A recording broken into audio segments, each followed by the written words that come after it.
ಇನ್ನು ರೈಲ್ವೆ ಮುಂಬಡ್ತಿ ಪರೀಕ್ಷೆಯಲ್ಲಿ ಹಿಂದಿ ಹೇರಿಕೆ ವಿಚಾರಕ್ಕೆ ಸಂಬಂಧಪಟ್ಟಂತೆ ಬೀದರ್ನಲ್ಲಿ ಕೇಂದ್ರ ರೈಲ್ವೆ ನಿಲ್ದಾಣದಲ್ಲಿ ಬೃಹತ್ ಮಟ್ಟದ ಹೋರಾಟವನ್ನ ಮಾಡಲಾಗ್ತಾ ಇದೆ.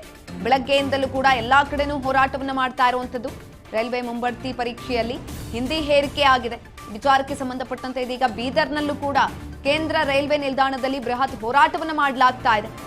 ಆಂಗ್ಲ ಭಾಷೆಯ ಬೋರ್ಡ್ ಅನ್ನ ಕಿತ್ತು ಬಿಸಾಕಿ ಕನ್ನಡ ರಕ್ಷಣಾ ವೇದಿಕೆ ಕಾರ್ಯಕರ್ತರು ಪ್ರತಿಭಟನೆಯನ್ನ ಮಾಡ್ತಾ ಇರುವಂತದ್ದು. ರೈಲ್ವೆ ಪೊಲೀಸರು ಕನ್ನಡ ರಕ್ಷಣಾ ವೇದಿಕೆ ಕಾರ್ಯಕರ್ತರ ನಡುವೆ ಮಾತಿನ ಚಕಮಕಿ ಕೂಡ ನಡೆದಿದೆ. ಈ ಸಂದರ್ಭದಲ್ಲಿ ಹಿಂದಿಯಲ್ಲಿ ಮಾತನಾಡಿದ ರೈಲ್ವೆ ಪೊಲೀಸರು ಕೆಂಡಾಮಂಡಲವಾಗಿದ್ದಾರೆ ಕನ್ನಡಿಗರು. ಈ ಸಂದರ್ಭದಲ್ಲಿ ಹಿಂದಿ ಬೇಡ, ಕನ್ನಡದಲ್ಲಿ ಮಾತನಾಡಿ ಅಂತ ಆಕ್ರೋಶವನ್ನ ಕೂಡ ಹೊರಹಾಕಲಾಗಿದೆ. ಈ ವೇಳೆ ನನಗೆ ಕನ್ನಡ ಬರಲ್ಲ ಅಂತ ರೈಲ್ವೆ ಪೊಲೀಸರು ಕೂಡ ಹೇಳಿರುವಂತದ್ದು. ಇನ್ನು ಕನ್ನಡ ವಿರೋಧಿ ರೈಲ್ವೆ ಪೊಲೀಸರು ಮತ್ತು ಅಧಿಕಾರಿಗಳು ಅಂತ ಧಿಕ್ಕಾರವನ್ನ ಕೂಗಿದ್ದಾರೆ ಕನ್ನಡ ರಕ್ಷಣಾ ವೇದಿಕೆ ಕಾರ್ಯಕರ್ತರು. ಕನ್ನಡ ವಿದ್ಯಾರ್ಥಿಗಳಿಗೆ ಅನ್ಯಾಯ ಮಾಡ್ತಾ ಇದೆ ಕೇಂದ್ರ ಸರ್ಕಾರ. ಕೇಂದ್ರ ಸರ್ಕಾರದ ವಿರುದ್ಧ ತಮ್ಮ ಆಕ್ರೋಶವನ್ನ ಹೊರಹಾಕಿದ್ದಾರೆ ಪ್ರತಿಭಟನಾಕಾರರು. ಇನ್ನು ಪೊಲೀಸರು ಕೂಡ ಹರಸಾಹಸವನ್ನ ಪಟ್ಟಿದ್ದಾರೆ. ಇದೀಗ ಕನ್ನಡ ರಕ್ಷಣಾ ವೇದಿಕೆಯ ಕಾರ್ಯಕರ್ತರನ್ನ ಮನವೊಲಿಸೋದ್ರಲ್ಲಿ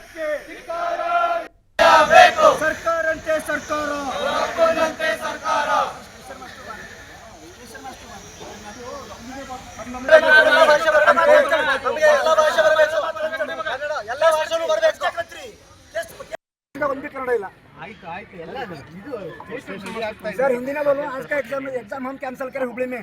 हिंदी में बोलो, हम भी हिंदी सीखे, हम हिंदी सीखे। ಅಲ್ಲ ಸರ್, ನೀವು ಬಂದಿರೋದು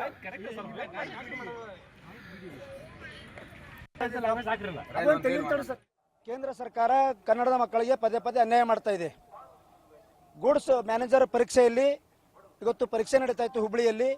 ಬೆಳಗ್ಗೆ ರಾಜ್ಯದ ಮೂಲೆಯಿಂದ ಎಲ್ಲ ಕಾರ್ಯಕರ್ತರು ಪರೀಕ್ಷಾ ಕೇಂದ್ರ ಮೇಲೆ ದಾಳಿ ಮಾಡಿದರೆ ಪರೀಕ್ಷೆ ರದ್ದು ಮಾಡಿದೆ ನೈಋತ್ಯ ರೈಲ್ವೆ ಇಲಾಖೆ.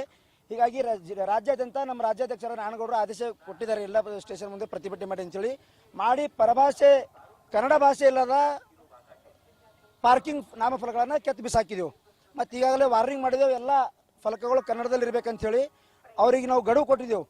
ಅವರು ಮುಂದೆ ತಿದ್ಕೊಳ್ಳಿಲ್ಲ ಅಂದ್ರೆ ರೈಲ್ವೆ ನಿಲ್ದಾಣ ಮೇಲೆ ದಾಳಿ ಮಾಡ್ತೀವಿ ಅಂತ ನಿಮ್ಮ ಮೂಲಕ ಹೇಳಕ್ಕೆ ಇಷ್ಟಪಡ್ತೀನಿ. ಆ ಪೊಲೀಸ್ ಅಧಿಕಾರಿ ಒಬ್ಬರು ಹಿಂದಿಯಲ್ಲಿ ದರ್ಪ ಆಗ್ತಾ ಇದ್ರು.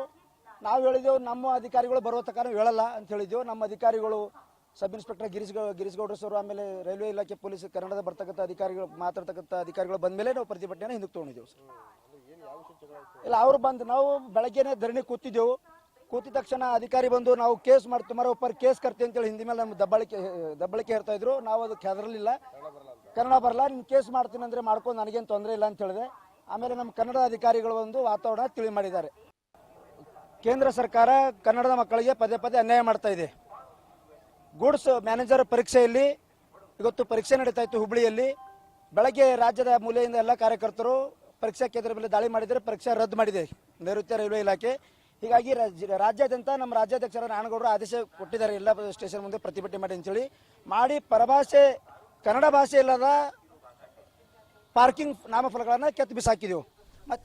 ಇದೀಗ ಬೀದರ್ನಲ್ಲೂ ಕೂಡ ಪ್ರತಿಭಟನೆಯನ್ನ ಮಾಡ್ತಾ ಇರುವಂತದ್ದು ಕನ್ನಡ ರಕ್ಷಣಾ ವೇದಿಕೆ ಕಾರ್ಯಕರ್ತರು. ಯಾಕಂತ ಅಂದ್ರೆ ಹಿಂದಿ ಮತ್ತೆ ಇಂಗ್ಲಿಷಿಗೆ ಹೆಚ್ಚಿನ ಪ್ರಾಶಸ್ತ್ಯವನ್ನ ಕೊಡಲಾಗಿತ್ತು, ಕನ್ನಡಕ್ಕೆ ಪ್ರಾಶಸ್ತ್ಯವನ್ನ ಕೊಡಲಾಗಿರ್ಲಿಲ್ಲ. ಜೊತೆಯಲ್ಲಿ ರೈಲ್ವೆ ಇಲಾಖೆಯಲ್ಲಿ ಯಾರೆಲ್ಲ ಕೆಲಸ ಮಾಡ್ತಿದ್ದಾರೆ ಅವರು ಕೂಡ ಹೆಚ್ಚಿನದಾಗಿ ಹಿಂದಿಯನ್ನ ಮಾತನಾಡ್ತಾರೆ. ಅದು ಕೂಡ ಕರ್ನಾಟಕದಲ್ಲಿ ಇದ್ಕೊಂಡು ನೀವು ಹಿಂದಿಯನ್ನ ಮಾತನಾಡ್ತೀರಾ ಅಂತ ಹೇಳ್ಬಿಟ್ಟು ಇದೀಗ ಕನ್ನಡ ರಕ್ಷಣಾ ವೇದಿಕೆ ಕಾರ್ಯಕರ್ತರು ಆಕ್ರೋಶವನ್ನ ಕೂಡ ಹೊರಹಾಕಿದ್ದಾರೆ. ಜೊತೆಯಲ್ಲಿ ಕೇಂದ್ರದ ವಿರುದ್ಧ ಕೂಡ ಈ ಸಂದರ್ಭದಲ್ಲಿ ಆಕ್ರೋಶವನ್ನ ಹೊರಹಾಕಿರುವಂತದ್ದು. ಕನ್ನಡ ವಿದ್ಯಾರ್ಥಿಗಳಿಗೆ ಅನ್ಯಾಯವನ್ನ ಮಾಡ್ತಾ ಇದೆ ರೈಲ್ವೆ ಇಲಾಖೆ. ಪ್ರತಿಭಟನಾಕಾರರ ಮನವೊಲಿಸೋದಕ್ಕೆ ರೈಲ್ವೆ ಪೊಲೀಸರು ಈ ಸಂದರ್ಭದಲ್ಲಿ ಹರಸಾಹಸವನ್ನ ಕೂಡ ಪಟ್ಟಿದ್ದಾರೆ. ರೈಲ್ವೆ ಮುಂಬಡ್ತಿ ಪರೀಕ್ಷೆಯಲ್ಲಿ ಹಿಂದಿ ಹೇರಿಕೆ ವಿಚಾರಕ್ಕೆ ಸಂಬಂಧಪಟ್ಟಂತೆ ಬೀದರ್ನಲ್ಲಿ ಕೇಂದ್ರ ರೈಲ್ವೆ ನಿಲ್ದಾಣದಲ್ಲಿ ಬೃಹತ್ ಮಟ್ಟದಲ್ಲಿ ಹೋರಾಟ ಕೂಡ ಆಗ್ತಾ ಇದೆ. ಬೆಂಗಳೂರಿನಲ್ಲೂ ಕೂಡ ಆಗಿದೆ, ಬೆಳಗಾವಿಯಲ್ಲೂ ಕೂಡ ಆಗಿದೆ. ಹೀಗೆ ಎಲ್ಲಾ ಕಡೆನೂ ಕೂಡ ಇಂದು ಪ್ರತಿಭಟನೆಯನ್ನ ಮಾಡ್ತಾ ಇರುವಂತದ್ದು. ಕನ್ನಡ ರಕ್ಷಣಾ ವೇದಿಕೆ ಕಾರ್ಯಕರ್ತರಿಂದ ಪ್ರತಿಭಟನೆಯನ್ನ ಮಾಡಲಾಗ್ತಾ ಇದೆ.